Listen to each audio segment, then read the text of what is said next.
My name is Chelsea, and I'm 32 years old. Standing in the grand ballroom of the Riverside Hotel, I watched my future mother-in-law Barbara raise her champagne glass. "To my son, finding love," she announced with a smile that didn't reach her eyes, even if some might call it a gold digger's jackpot. The room fell silent as her words hung in the air. I simply smiled, knowing something she didn't. The diamond ring sparkling on her finger. My company paid for it. If you're watching from somewhere, your in-laws have underestimated you, drop a comment below and subscribe to see what happened when Barbara finally discovered who I really was. I grew up in a modest neighborhood in Seattle where life was comfortable but never extravagant. My childhood was relatively normal until I turned 12, when my parents decided to end their 15-year marriage. The divorce wasn't just emotionally devastating, it created financial strain that changed our lives overnight. My mother, a school teacher, suddenly became the sole provider for our household, while my father moved across the country and became increasingly distant, both emotionally and financially. By 16, I was working after school at a local electronics store. What started as a necessity to help with household expenses unexpectedly opened doors to my future. I was always fascinated by computers and technology, spending hours in the store's back room, tinkering with broken devices customers had abandoned. My manager noticed my interest and gifted me my first laptop, an outdated model with a cracked screen that no one wanted to buy. That battered laptop became my gateway to coding. Every night after finishing homework, I taught myself programming languages through free online resources. While other teenagers spent weekends at parties, I was building simple websites for local businesses for extra cash. My bedroom walls were covered with sticky notes of code snippets and algorithm ideas instead of band posters. When college application season arrived, I applied to several computer science programs. The acceptance letters came with partial scholarships, but nothing that would cover all expenses. I chose the University of Washington, allowing me to live at home and save on housing costs. Throughout college, I balanced a full course load with 20 hours a week at a tech support call center. In my junior year, I developed my first real application, a program that helped small businesses track inventory more efficiently. I was certain it would be revolutionary, pouring every spare minute and dollar into its development. The launch was a crushing disappointment. Only 3 businesses purchased it, and 1 demanded a refund when they found a better option on the market. I was devastated, but refused to give up on my dream of creating something meaningful. After graduation, I joined TechSphere, one of the larger technology companies in Seattle. Working there wasn't my dream, but it provided stability and invaluable industry experience. I started in quality assurance, meticulously testing others' code rather than writing my own. It was humbling but educational. I observed how successful products were built from conception to launch and learned from colleagues with decades of experience. During my 3rd year at TechSphere, while attending an industry conference, I noticed a recurring complaint among jewelry retailers about supply chain transparency. Many consumers were increasingly concerned about ethically sourced gemstones, but retailers struggled to provide verifiable information.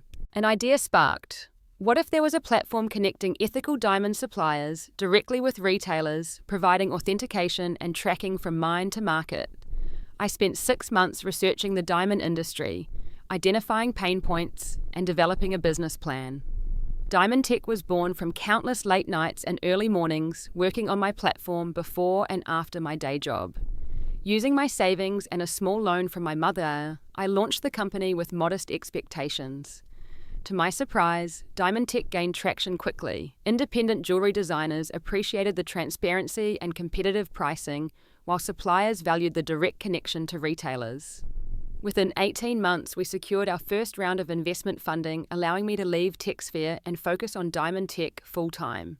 The company grew exponentially over the next 4 years. We expanded from diamonds to other precious gems, developed blockchain verification technology for each stone's journey, and partnered with certification authorities to ensure ethical standards. By my 30th birthday, DiamondTech was valued at $27 million, with offices in Seattle, New York, and Amsterdam. Despite my success, I maintained a relatively low profile in the business world. I rarely gave interviews, and when I did, I often requested no photographs. Our company website showed our team, but didn't highlight me as the founder. This wasn't just about privacy. I'd witnessed how differently people treated me once they knew my financial status. Friends became uncomfortable, splitting restaurant checks dates turned into uncomfortable conversations about my company, and family members appeared with investment opportunities. I preferred people knowing me as Chelsea first, not as that tech millionaire. I lived comfortably but modestly, choosing a nice but not ostentatious apartment, driving a reliable mid-range car, and investing most of my earnings back into the company or saving for future security. The financial struggles of my teenage years had taught me the value of preparedness and the fleeting nature of wealth. I wanted relationships based on genuine connections rather than what I could provide financially. This decision to keep my success relatively quiet would later prove more significant than I could have imagined when I met James and his status-obsessed family. I met James Hamilton at a tech conference in Vancouver, where he was presenting on software security infrastructure. At 35, he was tall with kind eyes behind stylish glasses and possessed the rare ability to explain complex technical concepts in ways that made everyone feel smart rather than intimidated. I attended his workshop, asked several questions, and afterward we struck up a conversation over coffee that lasted for hours. James worked as a senior software engineer for a cybersecurity firm. When he asked about my work, I simply said I was in jewelry supply chain technology, without mentioning I owned the company. It wasn't exactly a lie, but I was cautious after previous experiences where potential partners had changed once they learned about my financial situation. James seemed genuinely interested in the technology aspects rather than the business side, which was refreshing. Our first date was a simple dinner at a local restaurant. Our second was a hike, followed by takeout, eaten on a blanket at a park. I appreciated that James suggested activities focused on conversation and connection rather than showing off with expensive experiences. We bonded over our shared love of science fiction hiking trails and obscure documentaries. He was thoughtful, bringing me coffee exactly how I liked it, and remembering small details from our conversations. After 3 months of dating, James invited me to his parents' home for dinner. They're a bit traditional, he warned, especially my mother. She can be particular about who I date. I didn't think much of his warning at the time, assuming it was normal nervousness about introducing someone to family. The Hamiltons lived in a stately colonial-style home in an exclusive neighborhood. Barbara Hamilton greeted us at the door in a designer dress and pearls, her blonde hair perfectly styled despite being in her 60s.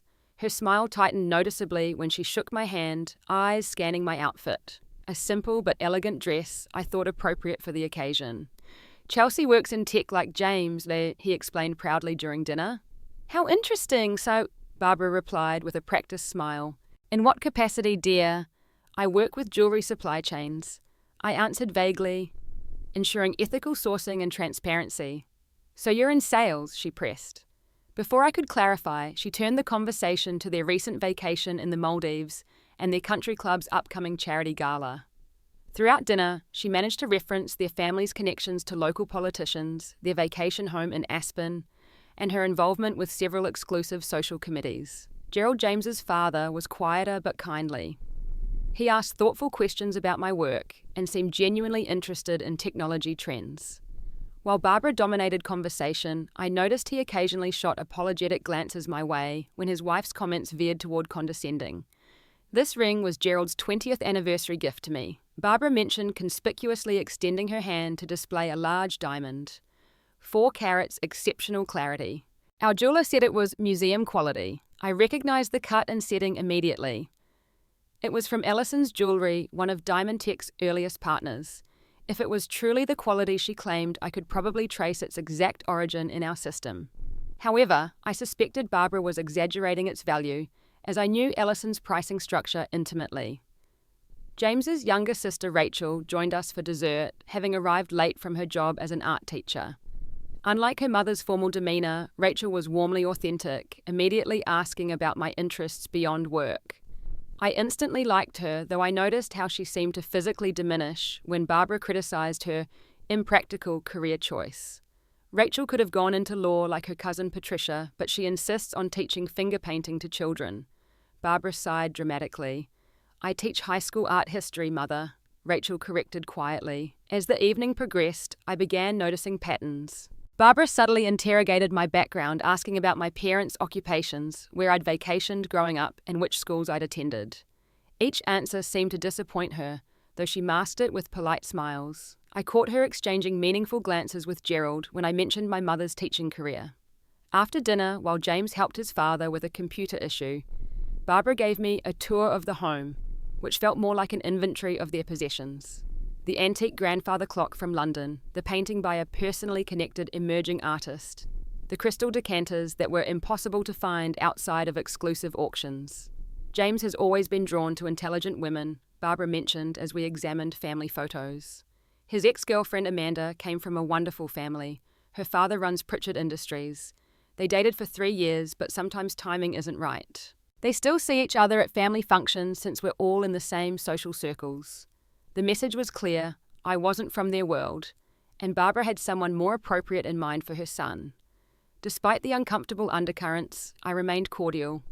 James clearly loved his family despite their flaws, and I wanted to understand the dynamics better before forming firm opinions. I was also genuinely curious about Barbara's insecurity.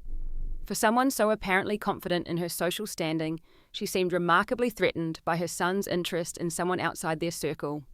As James drove me home, he apologized for his mother's behavior. She means well, he said unconvincingly.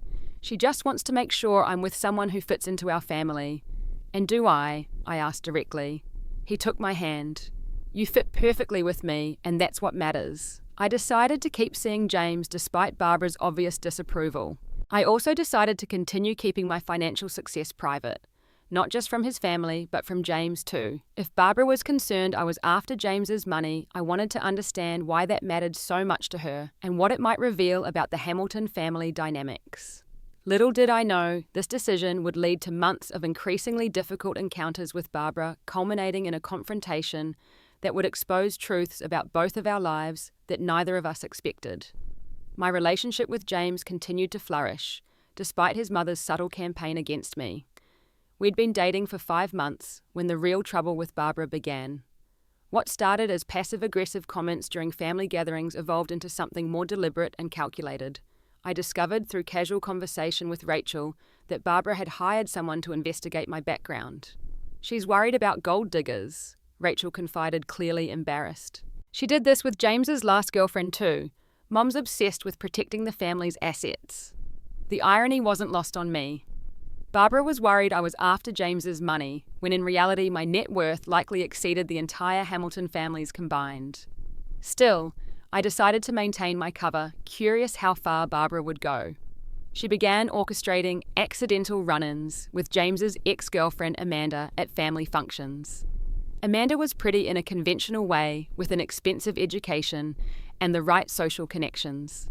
Barbara would pointedly mention Amanda's recent promotion at her father's company or her charity board position, always while looking at me with barely concealed disappointment. Amanda's family has been members of the Mountain Lake Club for generations, she'd say. It's so important to have those established connections when building a life together. When James invited me to his cousin's wedding, Barbara intervened by telling James the invitation didn't include a +1 due to venue restrictions. I later learnt from Rachel that several other cousins had brought dates. When I was finally invited to the Hamiltons' Thanksgiving dinner, Barbara seated me far from James, next to an elderly uncle with hearing problems. The situation escalated when Barbara began planning elaborate family outings to exclusive venues.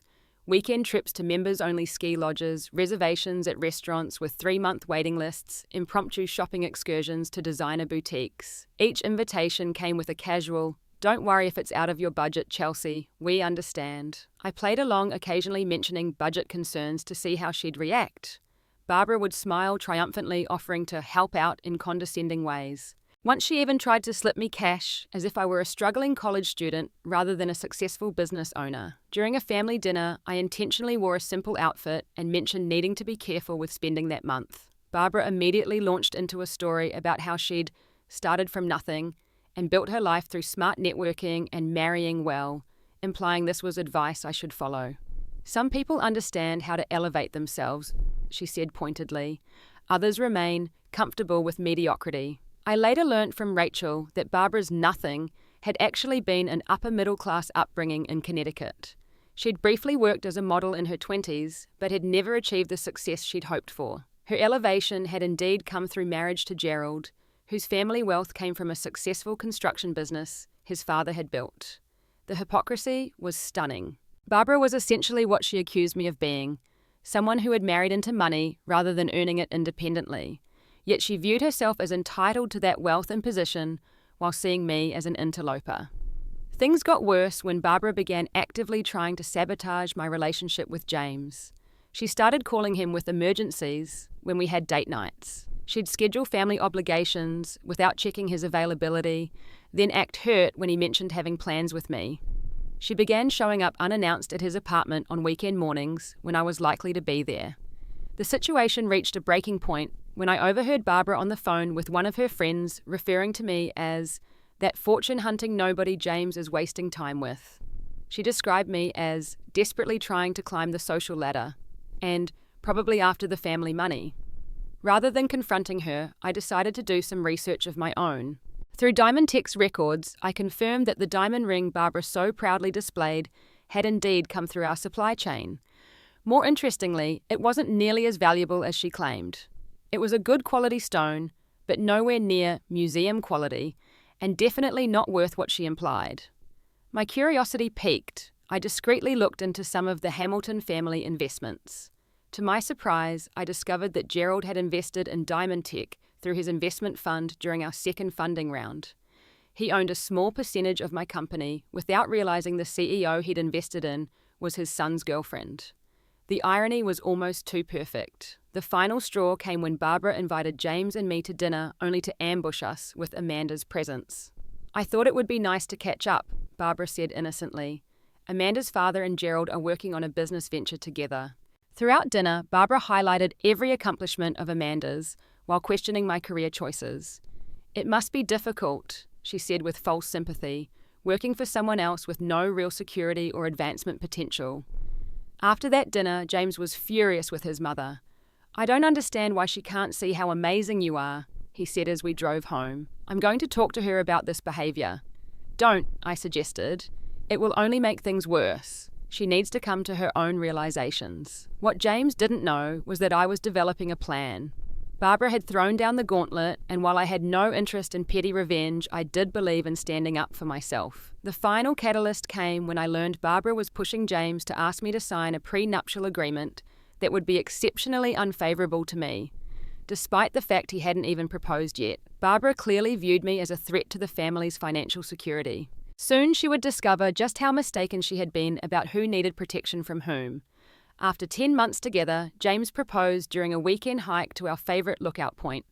No elaborate setup, no photographer hiding in the bushes, just the two of us, the mountains, and a vintage sapphire ring that had belonged to his grandmother. It's not the biggest stone, he apologised, but it has history and heart, like what I hope our marriage will have. I was deeply moved by both the gesture and his choice of ring. The fact that he'd selected a family heirloom rather than an expensive new diamond spoke volumes about his values and his understanding of mine despite not knowing my financial status. It's perfect, I assured him, tears in my eyes. Absolutely perfect. That evening, after celebrating privately, we called his parents to share the news. Gerald offered warm congratulations while Barbara's response was noticeably tempered. How unexpected, she said. We should plan an engagement party right away. I thought her suggestion was a peace offering until she added, I'll handle everything. These events require a certain touch to make the right impression with our circle. James protested that we wanted something small and personal, but Barbara steamrolled his objections. Nonsense. Your engagement deserves to be celebrated properly. Leave it all to me. Over the next 3 weeks, Barbara transformed our engagement celebration from what should have been an intimate gathering into a social spectacle. She booked the grand ballroom at the Riverside Hotel, invited over 200 guests, most of whom I'd never met, and arranged for a professional photographer, 5-course meal, and string quartet. You don't need to do this, I told James. We can still cancel and do something that feels right for us. He sighed, running a hand through his hair. I know, but fighting her on this will create a war that lasts through our wedding and beyond. Maybe if we let her have this, she'll be more reasonable about the actual wedding. I agreed reluctantly, though I was increasingly uncomfortable with the situation. Meanwhile, my company was negotiating a major international partnership that required my attention. The contrast between my daytime role as a CEO making multi-million-dollar decisions and my evening role as Barbara's compliant future daughter-in-law was becoming surreal. The night before the engagement party, I met with my best friend Tanya for drinks. After listening to my latest Barbara stories, she set down her glass firmly. "This is ridiculous, Chelsea. You're letting this woman treat you like garbage when you could buy and sell her 10 times over. Why are you still hiding who you are from James? Don't you think he deserves to know?" Her question hit me hard. I had justified keeping my success private as a way to ensure James loved me for myself, not my money. But we were engaged now, planning to build a life together. "You're right," I admitted. "It's time to tell him." That night, I invited James to my apartment and revealed the truth about DiamondTech, showing him company reports, press coverage, and financial statements. His initial shock gave way to confusion, then understanding, and finally laughter. "So all this time my mother's been worried about you being after my money, and you're actually rich." "I wouldn't put it that way exactly," I said. "But yes, I'm financially secure." "Why didn't you tell me sooner?" he asked without accusation. I explained my reasons. Previous relationships that changed once money entered the equation, my desire to be loved for myself, and later curiosity about his family dynamics. "I understand," he said after considering it. "But no more secrets between us. Okay, partners, share everything good and bad." I agreed, relieved by his reaction. "What should we do about your mother?" A mischievous smile spread across his face. "Part of me wants to see her face when she finds out, but maybe we should wait until after this ridiculous party. Let her have her moment before her whole narrative collapses." We decided to keep my identity secret a little longer. The engagement party would proceed as Barbara planned, but afterward we would gradually reveal the truth. The night of the party arrived, and the Riverside Hotel ballroom was transformed into Barbara's vision of opulence. Crystal chandeliers, elaborate floral arrangements, and champagne fountains greeted the guests, most of whom were Barbara's friends and social connections, rather than people who knew James and me. Barbara spent the evening parading us before important guests, always with her hand possessively on James's arm while introducing me as an afterthought. "This is Chelsea, James's fiancée. She works in technology, I believe." Several times she mentioned Amanda's name in conversations, noting she had, unfortunately, been unable to attend due to a charity gala in New York. The breaking point came during Barbara's toast. Standing before the assembled guests, champagne flute in hand, she began with pleasantries about love and family before taking a subtle turn. When a mother imagines her son's future wife, she envisions someone who enhances the family legacy, who brings equal value to the union. Her eyes flicked toward me. While James's choice has been unexpected, we welcome Chelsea and hope she grows to understand the responsibilities and standards that come with joining a family like ours. She raised her glass. "To my son finding love," she announced with that tight smile, "even if some might call it a gold digger's jackpot." The room fell silent. James started to stand, fury evident on his face, but I gently placed my hand on his arm. This moment, humiliating as it was, would make the eventual revelation all the sweeter. I simply smiled, knowing something she didn't. The diamond ring sparkling on her finger, my company paid for it, and soon she would know exactly who she had been underestimating all along. After Barbara's shocking toast, the engagement party continued in awkward fits and starts. Guests mingled uncomfortably, conversations punctuated by darting glances between Barbara, James, and me. James was seething, his jaw clenched, as he accepted hollow congratulations from people who had witnessed his mother's public insult. "We should leave," he whispered to me. "This is beyond inappropriate." "Not yet," I murmured back. Walking out gives her the drama she wants. "Let's finish the evening with dignity." As we circulated through the room, Gerald approached us, clearly mortified by his wife's behavior. "I want to apologize," he said quietly. "That was unacceptable. I don't know what's gotten into Barbara lately." "It's fine," I assured him, though it wasn't. These situations bring out strong emotions in families. Gerald studied me with newfound curiosity. "You know, you seem familiar somehow. Have we met before the family dinners?" My heart skipped a beat. Gerald was on DiamondTech's investor email list and had attended our annual investor meeting last year, though we hadn't been formally introduced.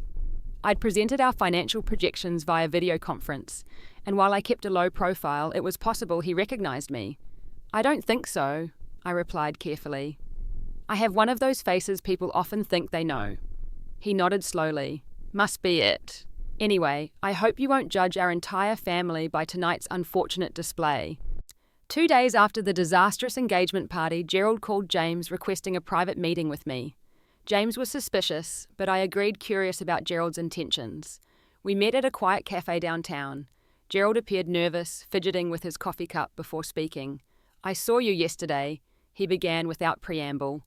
"At the Carson building. You were entering the executive elevator with Marjorie Winters." My pulse quickened. Marjorie was DiamondTech's CFO, and the Carson building housed our Seattle headquarters. I'd had an emergency board meeting that morning. "I've been trying to place where I knew you from," Gerald continued. Then it clicked. "You're not just in jewelry supply chain technology. You're Chelsea Parker, founder and CEO of DiamondTech." There was no point denying it. "Yes, I am." He sat back, eyes wide. "Good God, Barbara has been treating the CEO of one of the most innovative companies in the industry like some fortune hunter. I'm an investor in your company, for heaven's sake." Through Westridge Partners' second round, I confirmed. "Your fund has seen a 300% return so far." Gerald shook his head, a bemused smile forming. "This is extraordinary. Does James know?" "Yes," I told him after he proposed. "We were planning to tell the family soon." Gerald leaned forward. "Chelsea, I want you to know that I don't share Barbara's concerns, whatever they are. This is embarrassing for our family. If I may ask," I said carefully, "why is Barbara so fixated on social status?" James mentioned. "She's always been status conscious, but her reaction to me seems extreme." Gerald sighed deeply. "Barbara comes from a background similar to what she assumes yours is. Comfortable, but not wealthy. Her modelling career never took off as she hoped. When we met, my family had money but lacked social connections. It was a mutually beneficial match in many ways." He twisted his wedding band thoughtfully. "Over the years, she's become increasingly concerned with maintaining appearances and social position. I think she fears losing what she worked so hard to attain. In her mind, you represent a threat to the social standing she's built." "I have no interest in threatening anyone's position," I assured him. "I just want to build a life with James." "I believe you," he said. "And I think it's time Barbara faced reality about a few things. May I suggest we arrange a family dinner? I won't reveal your identity. That should be your choice. But I will insist Barbara treat you with respect." I agreed to the dinner, appreciating Gerald's support. As we parted, he added, "For what it's worth, I think you're exactly what this family needs. Someone who values substance over appearance." When I recounted the conversation to James that evening, he was relieved by his father's reaction, but concerned about his mother's potential response. "She won't take this well," he predicted. "Finding out you're not just financially independent, but significantly wealthier than our family will shatter her worldview." "Maybe that's not entirely bad," I suggested. "Sometimes our worldviews need challenging." Meanwhile, Rachel had independently discovered my identity when an alumni magazine from her husband's university featured an article about women in tech. My photograph accompanied a brief profile of DiamondTech's innovative approach to supply chain transparency. She texted me immediately, "Just saw your feature in Mark's alumni magazine. OMG, Chelsea, why didn't you say anything? Does James know? Does Moam?" I called her, explaining my reasons for discretion and swearing her to secrecy until after the family dinner Gerald was arranging. Rather than being offended by my privacy, Rachel was delighted. "Mum's face when she finds out will be priceless," she giggled. "After the way she's treated you, sorry that sounds mean, but seriously, it's poetic justice." The day before our scheduled family dinner, Barbara escalated her campaign against me. She hired a private investigator who compiled a flimsy report suggesting I had financial problems and a spotty employment history, both completely fabricated. Barbara forwarded this evidence to James with a note, "Darling, I'm only thinking of your future.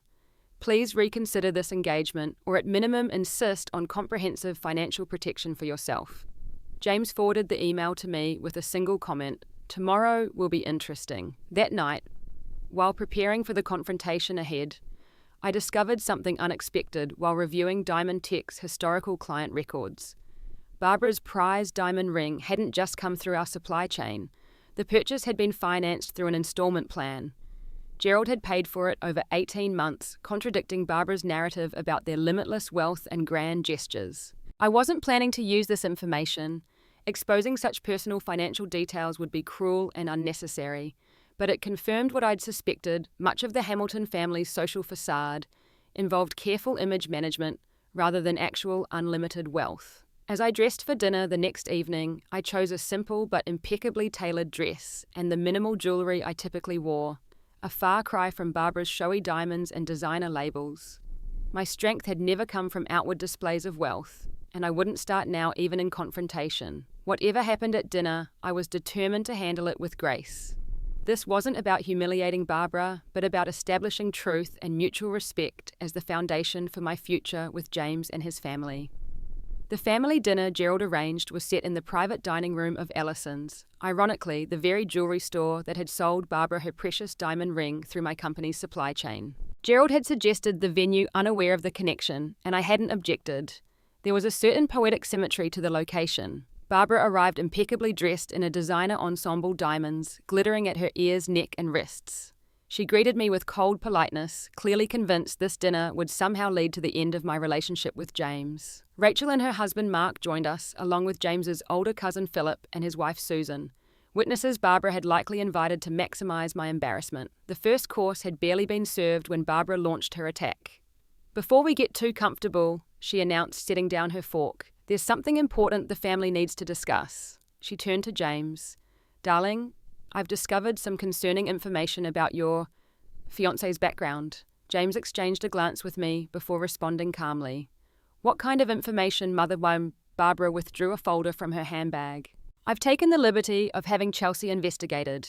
I know that sounds extreme, but as your mother, it's my responsibility to protect you." "From what exactly?" Gerald asked, frowning.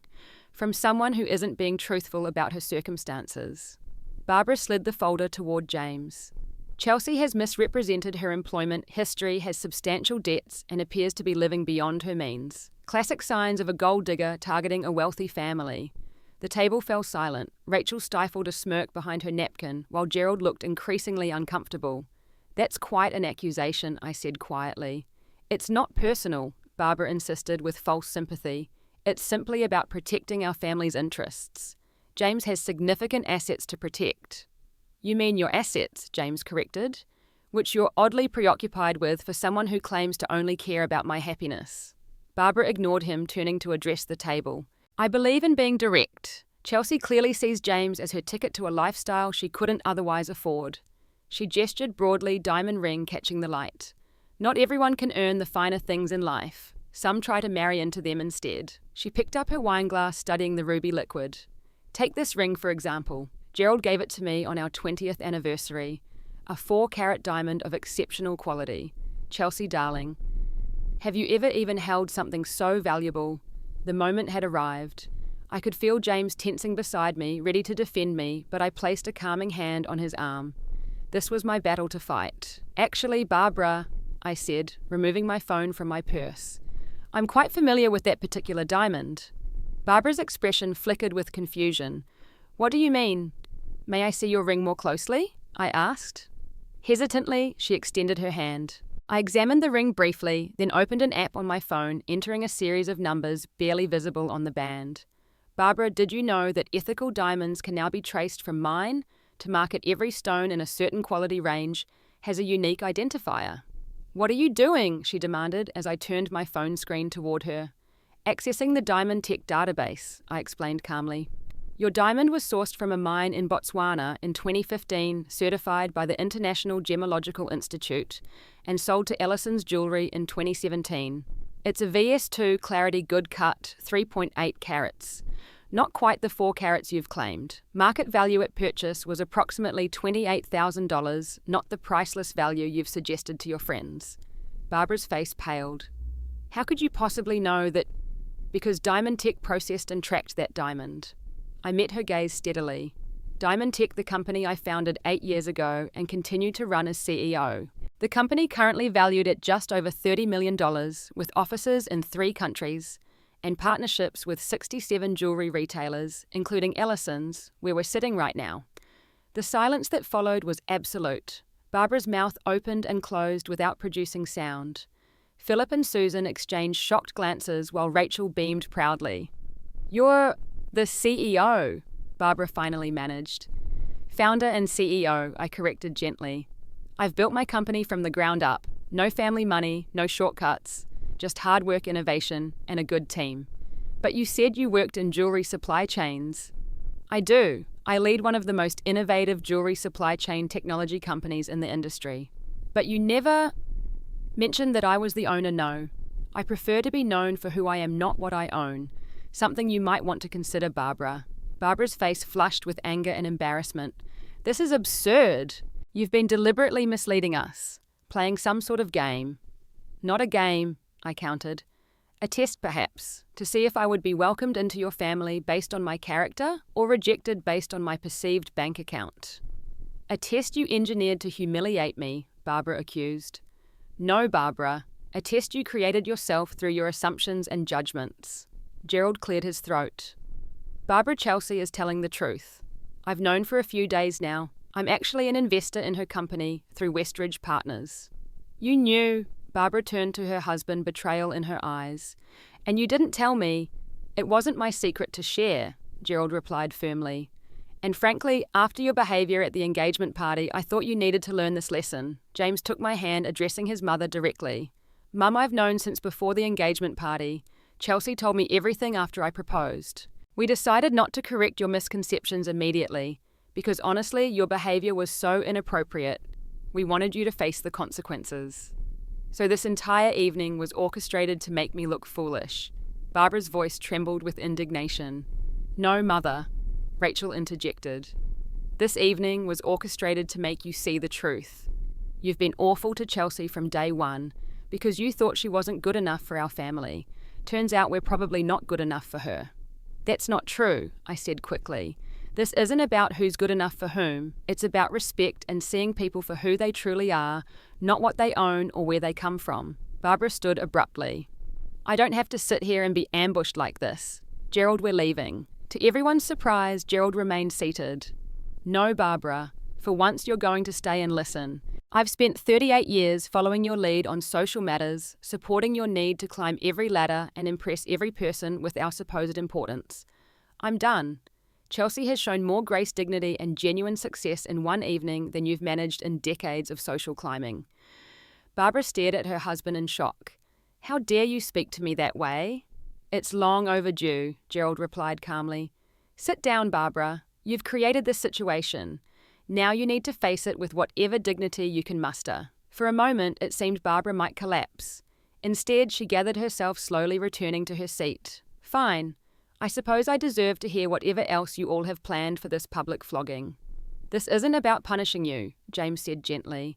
It's about starting fresh with honesty. I love Chelsea, and she's going to be part of this family. We need to find a way forward that doesn't involve suspicion and hostility. Barbara sat rigidly, fingers tracing the diamond ring that had suddenly lost its power as a status symbol. And what does that look like exactly? Am I expected to simply forget that you've all been laughing behind my back? No one was laughing, Barbara, I said softly. But we do expect you to acknowledge your behaviour and commit to changing it. Barbara looked at me with genuine bafflement. Why didn't you just tell us from the beginning? Why let me make a fool of myself? Would you have treated me differently if you'd known I was wealthy? I asked.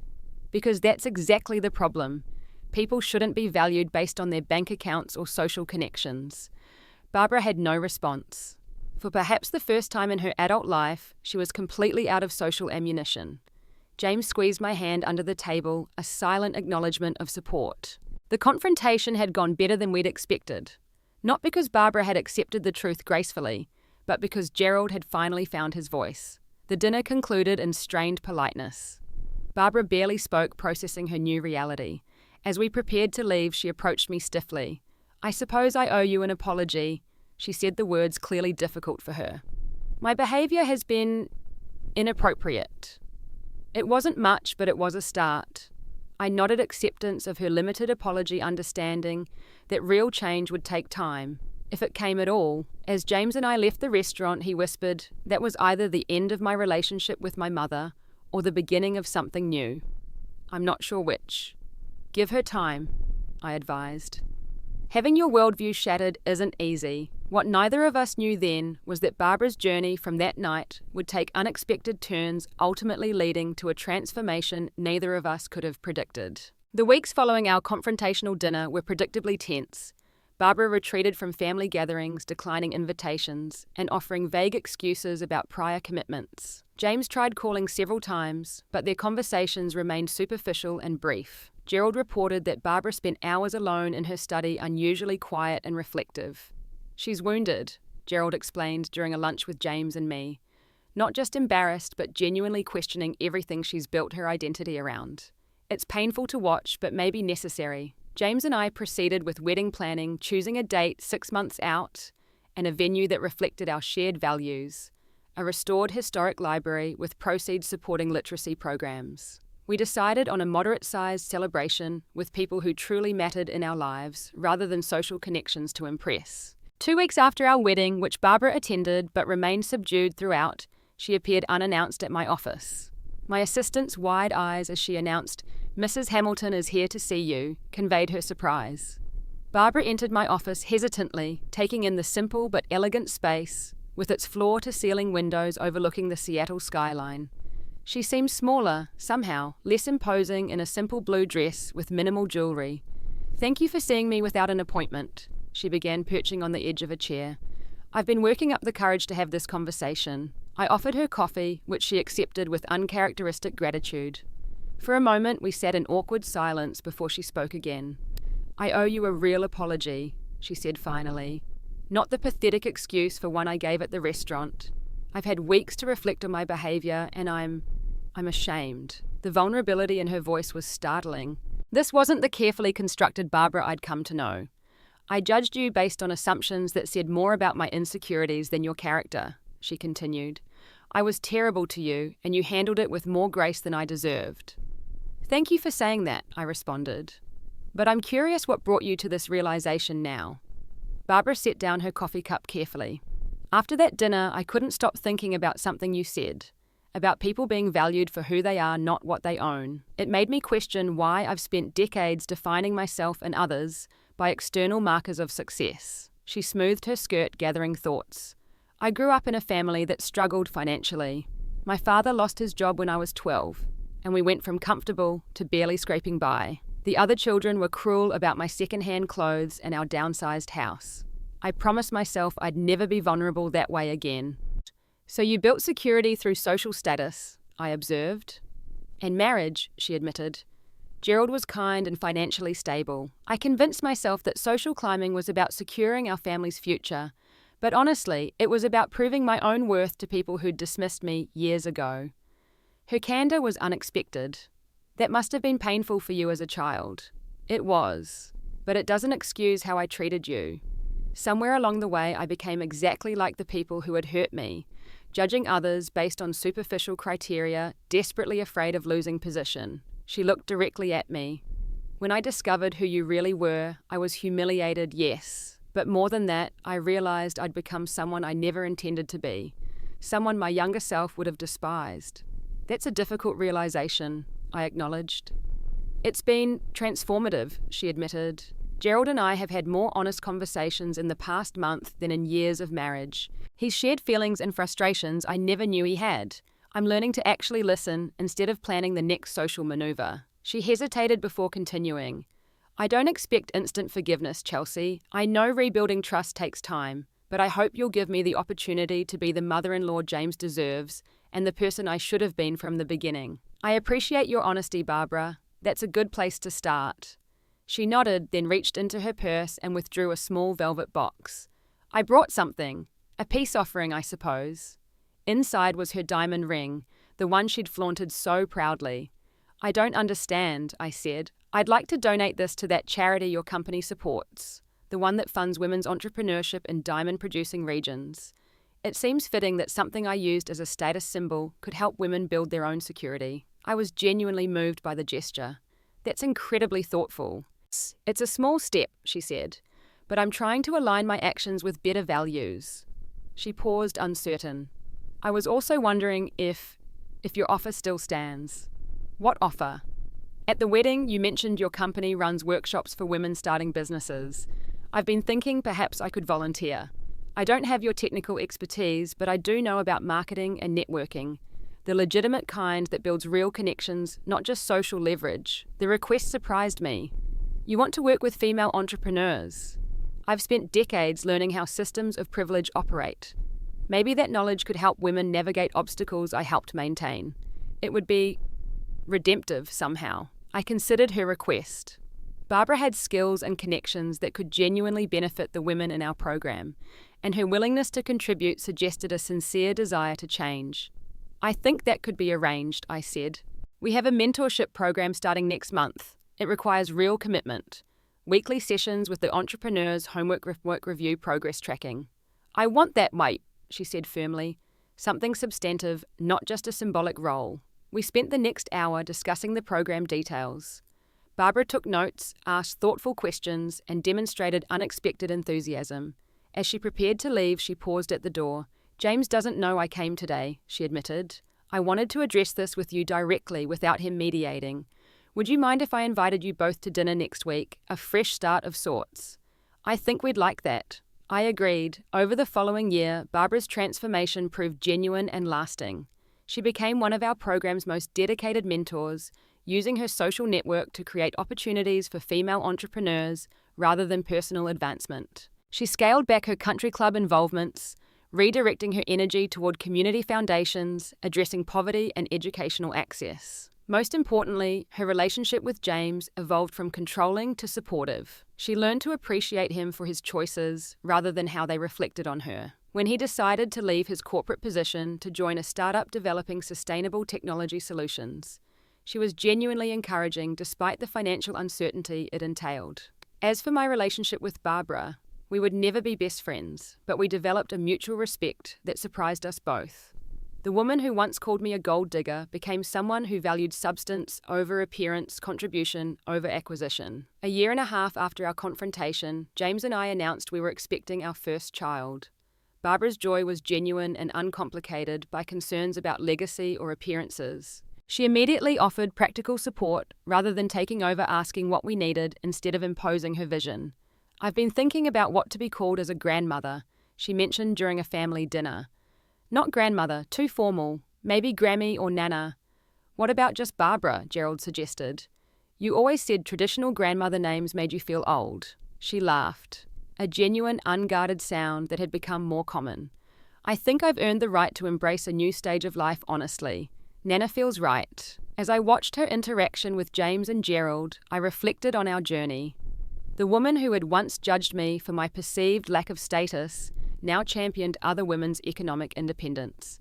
The mother-in-law who had tried to prevent our marriage was now eagerly awaiting our child.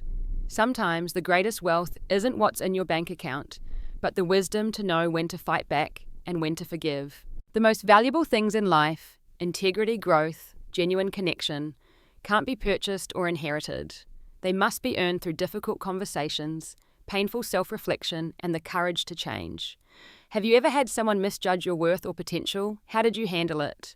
Share your story in the comments below, hit the like button if Barbara's transformation resonated with you, and subscribe for more real-life journeys of overcoming judgment and finding authentic connection. Remember, true riches come from who we become through our challenges, not what we accumulate along the way. Thank you for listening to my story today, and I hope it inspires you to value substance over appearance in your own relationships.